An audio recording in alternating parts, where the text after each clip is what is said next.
Hello, Sagittarius. Thank you for joining me for your weekly forecast for the Sun or the Ascendant for week commencing the 6th of August.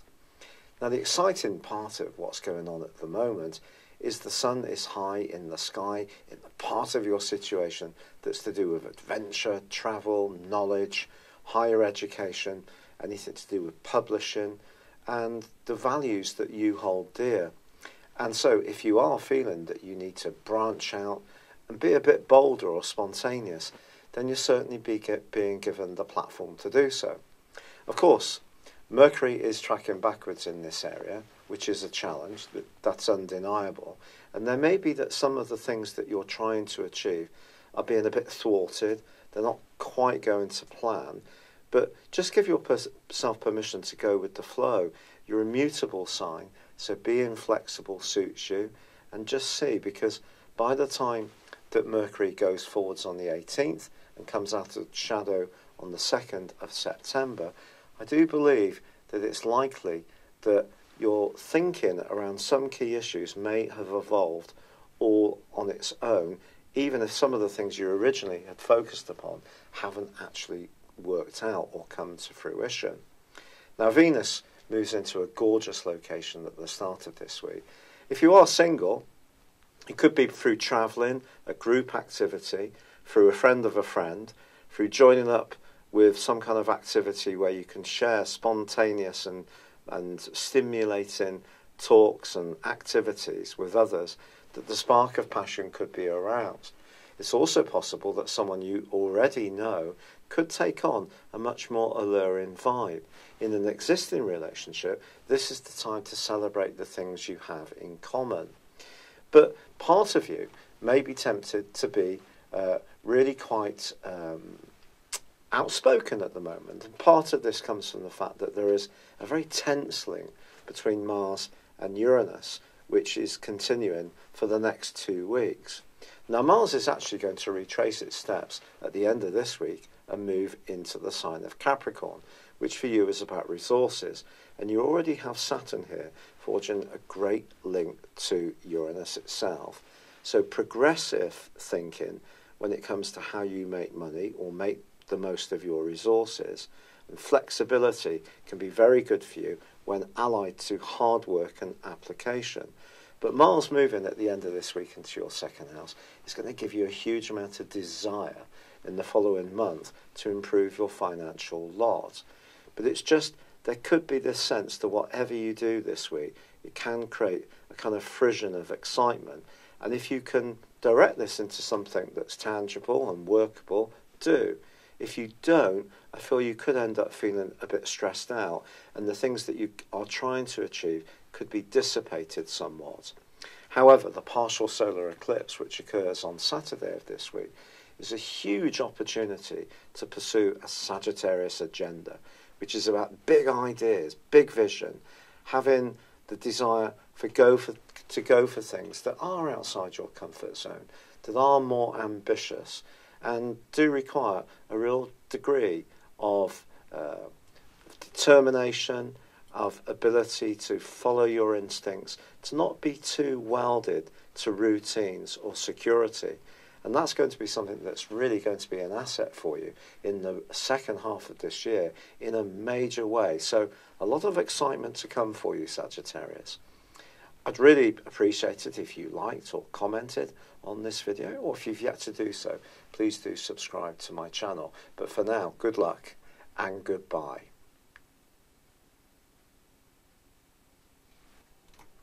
Hi there, Sagittarius. Thank you for joining me for your monthly forecast for August.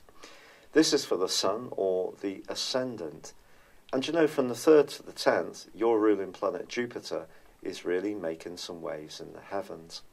It's forging a right angle to the Sun, which is in a very progressive part of your situation, which is going to evoke the natural qualities of your sign, which is that curiosity you have, your love of travel, of new opportunities, of constant stimulation. That's very, very positive. But it could be that someone will emerge into your orbit across those days who seems to carry some kind of a message. And it could be a very powerful message. It could be of a spiritual nature. It could be something to do with health. And this person may have something very valuable to add and can infuse you in a very strong way. Then again, it could be you who really gets into some kind of new way of thinking and wants to excite the people around you. I love Jupiter square the Sun. I have it in my natal horoscope. It can at times make me a bit too probably generous to a fault, but that's better than being mean to a fault. And it's just important not to overpromise. So if you have got a situation that you encounter in the early part of this month, be mindful that Mercury is tracking backwards through to the 17th. So especially around contracts, anything to do with agreements, particularly of a formal nature, if you're getting into something and you're making some pledges, especially between the 3rd and the 10th, just make sure you really can deliver on those. Otherwise, you could put yourself in an invidious situation. Now, of course, there are a lot of retrogrades this month. And that's not just Mercury, and it's not just Mars. And of course, astrologers, YouTube astrologers particularly, are going to be flagging up the fact that Uranus goes into retrograde from the 7th, and Neptune and Pluto are already retracing their steps. But Neptune, Uranus and Pluto go into retrogrades for 5.5 months each year, every year. So this is nothing new. It's not a doomsday scenario, but I do feel that Mars is retrograde and its square to Uranus is potentially quite challenging. And also, when it comes to Mercury's retrograde, well, if you are travelling anywhere or you're trying to arrange a course for a college of higher or further education, or you're involved in any kind of philosophical kind of work where you teach or train or guide people, that can cause some definite mischief. But for me, we must not forget the North Node, which is also retracing its steps in 3 different phases in the sign of Leo. And this is about our point of destiny. So for you at the moment, informing yourself of more knowledge is going to be a very important thing. And of course, it's a bit of a life mission for you. But on the other side of the heavens, to the Sun, we have the gnarly and rather feisty Mars in the sign of Aquarius, where it's been since the middle of May. And because I have such a lot of planets in Aquarius, it's been very impactful on my situation, perhaps also to do with the rheumatoid arthritis that I've just been diagnosed as having, because Mars can be in the first house very much about inflammation. But its right angle with Uranus is the truly significant feature here. Now, Uranus for you in the sign of Taurus is very much about practicalities, about your life organisation, health, fitness, diet. And the right angle with Mars, which is how you think, can create a lot of nervous energy. So if you're experiencing somebody at work, for example, a line manager or a colleague, who tends to be very critical and doesn't see the big picture in the way that you have a real gift for, those are the kind of people that could easily push your buttons. And this can create a lot of tension, a lot of nervous exhaustion, and you could find your adrenals really on flat out default if you're not careful. So how do you deal with this? Well, I think it's important to understand that Uranus can be a force for good, so it can teach you a lot of things. Also, Mars in the sign of Aquarius for you in the 3rd house is giving you a passion about the things that you believe in, but the everyday things. So you might find yourself just being a bit blunter about just, everyday issues that you encounter, whereas the Sun and Mercury and the North Node are in the part of the horoscope in keeping with your sign, which is much more to do with higher philosophies, higher principles. So the important thing is to try not to sweat the small stuff, quite honestly, for you. Otherwise, you could end up in quarrelsome situations, which actually just see you drenched with sweat and feeling absolutely exhausted. Try not to cram too much in. Don't try to be too efficient. You may be coming up with some great new ideas to reform things. Keep being open to those, even when Uranus does go into its retrograde on the 7th. But also on the 7th, there's something really fabulous that happens for you, because Venus moves into Libra, which is its most sociable transit for you. And friends, always important to you, are going to be even more enriching for the rest of the month. But there is a partial solar eclipse, which occurs on the 11th, and that too can be fabulously important. That part of you that likes to wander, likes to be an adventurer, likes to be a free spirit, doesn't like to be told what to do, can certainly be enhanced by this partial solar eclipse, which is really going to blow a lot of power into the last half of the year for you. But it does need to be balanced about obligations. And once Mercury goes forwards on the 18th, I do feel you can start to untangle any cross wires that may have happened around those contracts, agreements, higher education, teaching, training, travel. That can be a time when things can unravel properly from the 2nd of September, when Mercury comes out of shadow. But I think by the 23rd, when the sun climbs into the height of your scope, your solar midheaven, this is very much to do with the way you connect to the wider world. It's to do with your ambitions, goals. So the freedom lover that comes from that partial solar eclipse does need to be tempered by the expectations that inevitably do come from fitting in with those big structures, whether it's an employer, what our folks feel, paying our rent or mortgages or bills, all this kind of worldly stuff that we have to do. And of course, you still have a lot of energy in the part of your horoscope to do with your everyday resources. And I don't think there's necessarily going to be a great deal of cash flowing around in your situation unless you can innovate. And that's the irony for you, because Uranus forges a fab link with Saturn all through this month. And these are the two co-regents of Aquarius.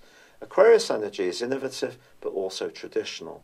So there could be something in your current situation that you can progress, develop in a very skilled way, so you're open to new ideas, yet you hold on to the husk of what gives it real stability. Also, because Jupiter's forging a fine link to Neptune all through this month, your hunches, the more inspirational and spiritual side of your nature, can also have a big bearing on how you play things. Now, ironically, Mars is going to join up with Saturn and Pluto on the 13th of this month, and is going to be there for the following month. So if you do want to attack an improvement in your resources, it's going to come about from then, and you could have some success in the following 2 weeks and in the first 2 weeks of September. You're certainly going to be much more feisty about getting on the front foot, demanding what you feel you're worth. Good for you. The sun moving into your 10th solar house on the 23rd will help this too. But on the 26th, the full moon, which occurs on the other side of the heavens in Pisces, just asks you within all of this to stay very closely in touch with your emotional needs, how you feel in any environment you find yourself in, and how you're linking with your family. So big ambitions, desires to improve your lot are all very well, but they have to fit into that side of you that wants to experience new things, that is open to new ideas, that likes to be a bit more mutable in your approach, so a bit more flexible and flowing. You don't like things to be too pinned down and regulated. But I think there is going to be, therefore, some trade-offs this month. But once Mars goes forwards on the 27th, I do think that is going to be something we can all let a sigh of relief out about. The nervous energy is going to start to dissipate. And then, in the following 2 weeks, into the first 2 weeks of September, you can really start to focus on those physical resources. And if you are someone who's interested in greater intimacy in your romantic situation, that also can benefit from Mars there too. But equally, it's going to be important to have some fun this month. Venus is definitely going to help you. Variety, spontaneity, all the things that come naturally to you too. Do continue to embrace them. It's been a real pleasure being with you. I'm really sorry that this video has been produced so late. I'm doing it on the 26th of July because I haven't been well. I have been diagnosed with rheumatoid arthritis. The medication I've been prescribed isn't yet kicking in, and all the natural stuff that I'm taking is maybe having some impact, but I'm still having days of really quite intense pain all over my body, particularly my knees and my legs. But I'm very grateful for your patience and for joining me. I'd love it if you would like, comment, or subscribe to this channel if you've yet to do so. But for now, good luck and goodbye. Hello, thank you so much for watching my video. I'd love you to join me at my Horoscope Ace app. You can find this at www.horoscope-ace.com. You can use it through Android, iOS, Apple, or Facebook. Check out your ascendant or your moon sign, or download your free birth chart. There's all your favourite videos, plus there are daily, weekly, monthly and yearly horoscopes for general, love, Chinese and Indian astrology. If your passion is tarot, there's my brilliant 3-card money or love tarot readings too. And it's all there at www.horoscope-ace.com. Thank you.